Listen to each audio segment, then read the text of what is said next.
Hello, and thanks for watching this presentation. My name is Omid Rohanian, and today I'm going to present our paper, Bridging the Gap, Attending to Discontinuity in Identification of Multiword Expressions.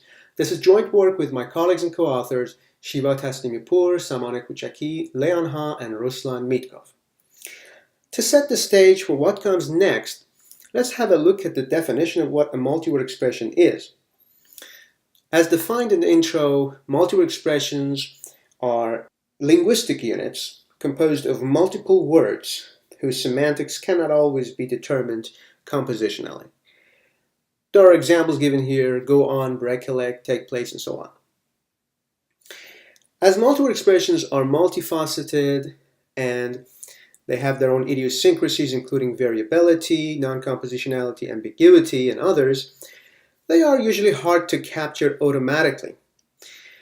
One particular aspect of interest, which is underexplored and poses a lot of difficulties to computational treatment of multiword expressions, is the phenomenon of discontinuity, or what we call gappy multiword expressions.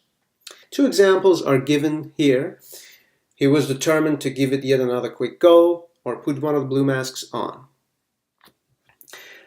As you can see, there are long-range dependencies involved, and the model needs to take care of non-adjacent tokens, which requires knowledge of both semantics and syntax.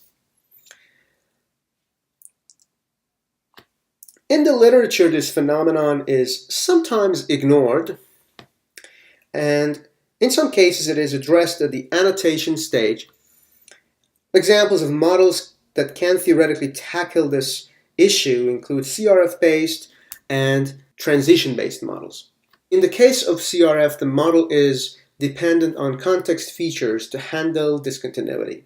CRF, therefore, is constrained by the window size of the context and label features.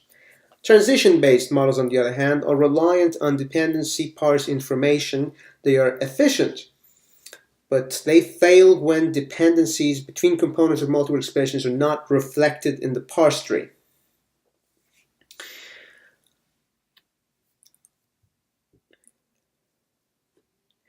And in multiword expression literature, neural-based models are yet to explore this issue, which is why this work exists.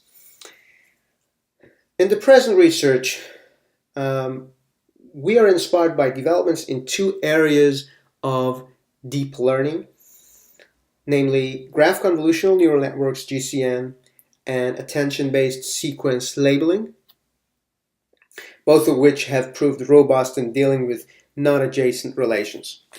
GCNs are extension of sequential CNNs, but perform the convolution operation on nodes of a graph, and self-attention-based models learn representations by relating different parts of the same sequence.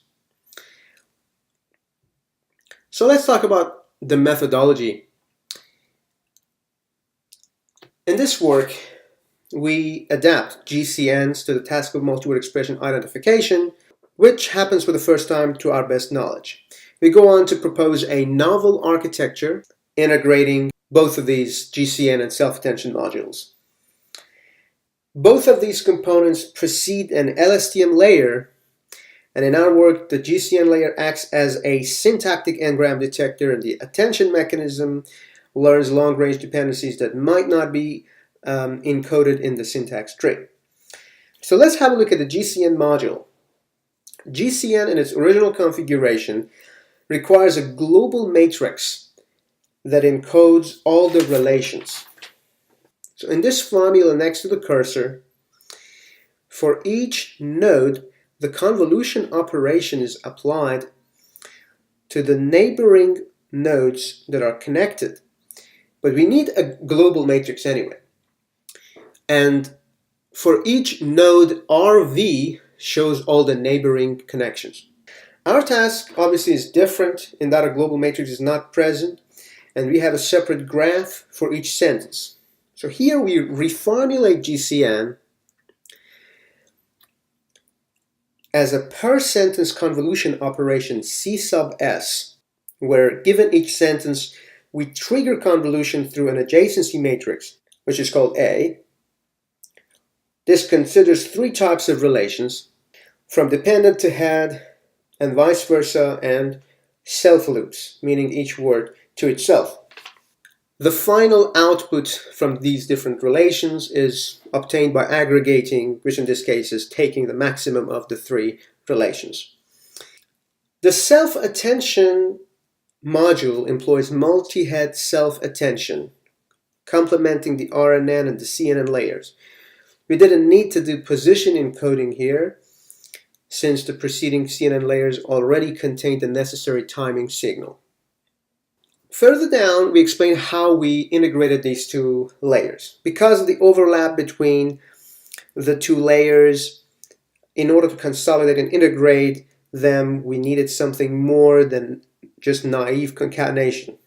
Therefore, we designed a gating mechanism based on multiple feed-forward highway layers.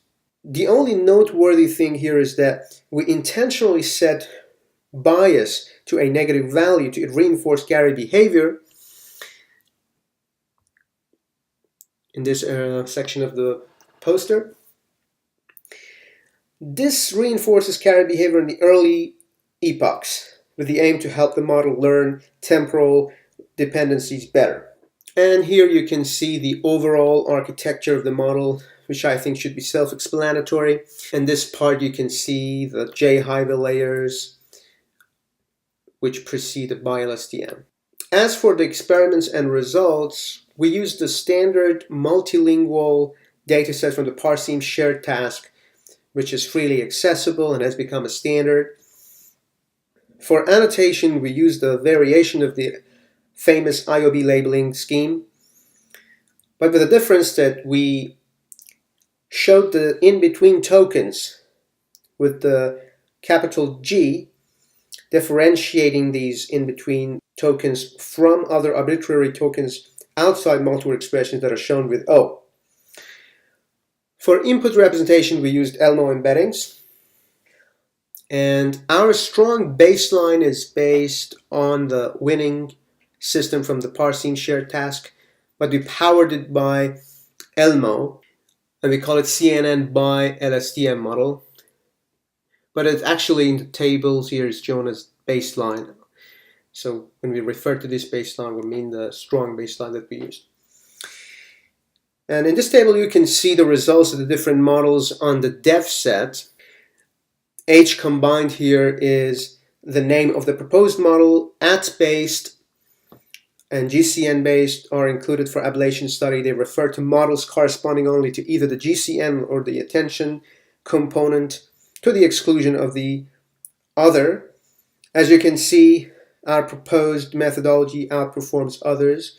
Note that we report two different ways to report the F score.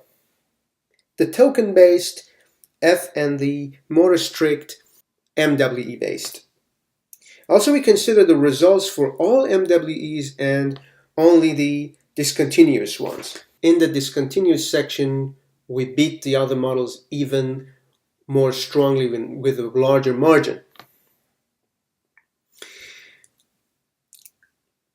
Further down, we report the results on the test set, compare it with the previous state of the art, where our system consistently outperforms. Here we try to test the effectiveness of this approach given different gap sizes. And we show the performance of different models given various gap sizes. For the case of French and English.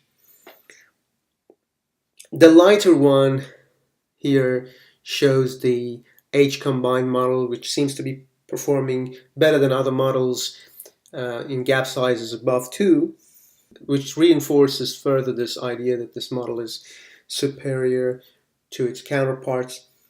And here we have two examples from the sentences within the corpus where dependencies between gap-P multiword expressions have been captured by the proposed model and not by the sequential baseline. So to conclude, we introduced the application of GCN to the identification of multiword expressions. We proposed and tested a hybrid model integrating GCN and self-attention. Our particular point of interest in this work was discontinuity, which is an underexplored area, and our models were proven to fare much better than previous state-of-the-art in the case of gappy multiword expressions, and also in the case of all the considered criteria. Thanks a lot for watching this video. If you have any questions, please drop me an email and I'll be more than happy to help you. Thank you.